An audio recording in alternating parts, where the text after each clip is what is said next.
booties for black girl nerds. Mr. Sorkin, it's such a pleasure to talk with you. I'm It's a such an pleasure to admirer. talk with you. Oh, that's so nice of you. And Aaron, please, is fine. I appreciate that. No problem. Aaron, I enjoyed the Trial of the Chicago Seven, a story I wasn't as familiar with. So it's very educational to me with the viewing. With this case, as the writer and director, what was it most important for you to convey to the audience about not only the group of seven themselves, but the people in charge of prosecuting them?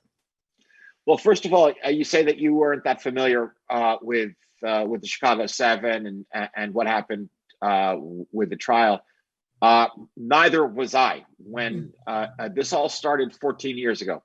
In 2006, I was asked to come to Steven Spielberg's house on a Saturday morning. And to be clear, I don't pal around with Steven Spielberg.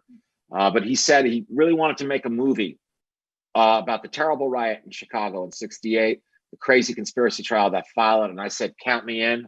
I want to write that movie. And as soon as I left his house, I called my father and said, Dad, what happened in Chicago in 1968? What is this crazy conspiracy trial? I didn't know anything about it.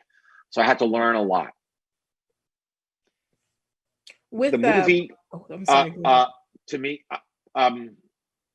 ultimately organized itself into three stories that I was going to tell at once. One was the courtroom drama. One was the evolution of the riot. How did what was supposed to be a peaceful protest turn into such a violent clash with the police and with the National Guard? And the third was the tension between Abbie and Tom, which reflects the intramural tension that you see on the left today between the left and the further right. The further left, right, is what I meant to say. That is to say, people who were saying there has to be incremental change. Take it easy. Don't talk about defund the police right now. Don't talk about the Green New Deal right now. And others who are saying, we've lost our patience with incremental change. That's not going to do. We got to start to wreck things. What was important for me the most important thing to me, the demonization of dissent, right? Whether it's kneeling for the anthem, or I think it was just last night that Trump called Ilhan Omar, said, go back where you came from, fix your own country or something, as if this isn't her own country. It was the demonization of dissent. It was showing that these guys, and obviously there were 8 members of the Chicago Seven, Bobby being the 8th, that these were, as Abbie says of Hayden, when he calls him a badass of an American patriot, that's what these guys were. That they were the furthest thing from un-American. Right. And that was what was particularly intriguing to me as well, especially being tried by people who hold the flag as everything and the rights of man to be everything until those rights conflict with their own ideas. The relationship between the two gentlemen was moving, it was interesting, it was layered. What direction did you give them in those performances on what did you want to bring out of them?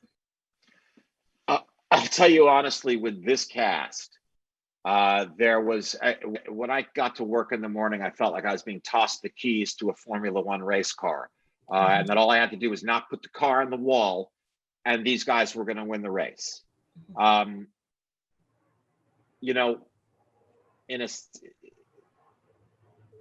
Sometimes we would talk about a scene for a while beforehand, and I'd let them know. I didn't want the actors doing the writers or the job or the director's job. You don't ask actors to play metaphors. You don't ask actors to care about what is important to the writer in the scene. You talk about intention and obstacle. Here's what you're trying to do. Here's what's getting in your way that you need to overcome. But most of the time, I'm thinking about this. There was one day on the shoot. It was a day when we shot the scene where Hayden and Kunstler come to Bobby's jail to tell him that Fred Hampton's been shot and killed just a couple of hours ago. Mm-hmm. That day, we shot that scene, and we shot Bobby getting shackled and bound and gagged. And that day, because of a grim coincidence of scheduling, happened to be the 50th anniversary of Fred Hampton's death. Mm. There is absolutely nothing anyone has to tell Yahya Abdul-Mateen on that day about how to play those scenes. Nothing. Wow. It was fascinating. No. All you have to do is say, you want a break or you want to do another one right now. That's all you have to do. It was amazing. I wish I had more time with you, Aaron. And me too. But it's great to talk to you. Thanks very much. You too. Take care.